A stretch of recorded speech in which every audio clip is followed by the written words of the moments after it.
এই পারাপারি করা মার্কা প্রেসিডেন্ট তো দেশের দরকার নাই। নিঃসন্দেহে আমাদের সংবিধানে অনেকগুলো সংশোধন দরকার। কোনটা ঠিক হওয়া উচিত? শুধু ওইটাই না সামগ্রিকভাবে সবটাই তো হওয়া উচিত?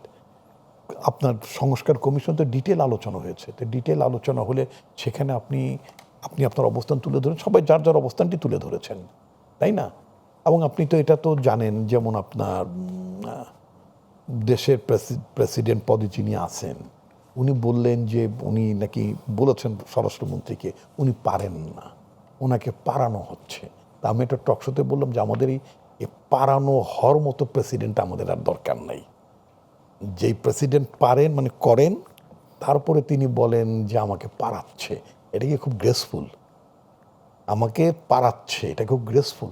সংসদে শুনতে হলো যে রাজহংসী না, রাজহংসের মতো তাকে ডিম পাড়াতে বলা হচ্ছে।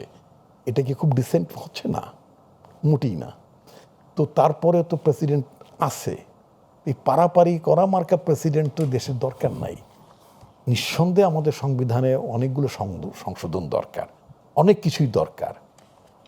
একটা সরকার শুধুমাত্র জুলাই, আমি বহুবারই বলেছি যে এই জুলাই সনদের মধ্যে যা কিছু উল্লেখ আছে সেগুলো বাস্তবায়ন হলে একটা অ্যাকাউন্টেবল গভর্নমেন্ট হবে। নট নেসেসারিলি, বরং লট অফ ইস্যুজ আছে যেগুলো not discussed, not ইনঅ্যাক্টেড, not Incorporated, হয় নাই সেগুলো।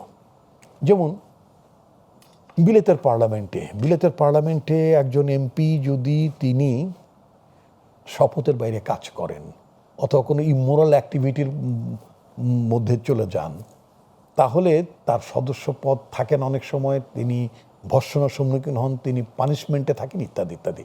এই পার্লামেন্টে মানে বাংলাদেশের পার্লামেন্টের ইতিহাসে, আর যদি আমি 53 বছর ধরি, 73 থেকে 53 বছরের ইতিহাসে বাংলাদেশে আজ পর্যন্ত পার্লামেন্টে একটা এথিক্স কমিটি হয়নি।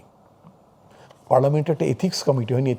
বিলেতে এথিক্স কমিটির চেয়ারম্যান অনেক বেশি পাওয়ারফুল। তা আপনি আপনার তো দরকার অ্যাকাউন্টেবিলিটি। আমরা কি বিগত পার্লামেন্টে বা আগে পার্লামেন্টগুলোতে অনেক এমপিদেরকে অনেক নীতি বিগড়িত কাজ সম্পর্কে আমরা জানি না? তাদের অডিও ভিডিও অনেক কিছুই কি এখনো ভেসে বেড়ায় না? আজ পর্যন্ত কোনো ব্যবস্থা হয়েছে? আরে ডিসিএসপির কথা বাদ দেন, ডিসিএসপিদের অনৈতিক কর্মকাণ্ড তো ছয়লাভ সোশ্যাল মিডিয়া মানে ভিডিও টিডিও ভাসে নাকি?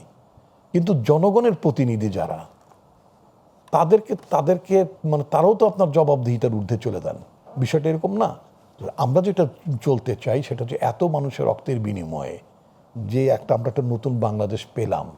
আমাদের এই নতুন বাংলাদেশের এই প্রেক্ষিতে বাংলাদেশের গণতন্ত্র সংহত হবে, একটা ভালো নির্বাচন ব্যবস্থা থাকবে, জনগণ মানে সরকারকে প্রশ্ন করতে পারবে, তাই না? আপনি শুরুতে বলছেন মানে প্রশ্ন করতে চান, তাই না?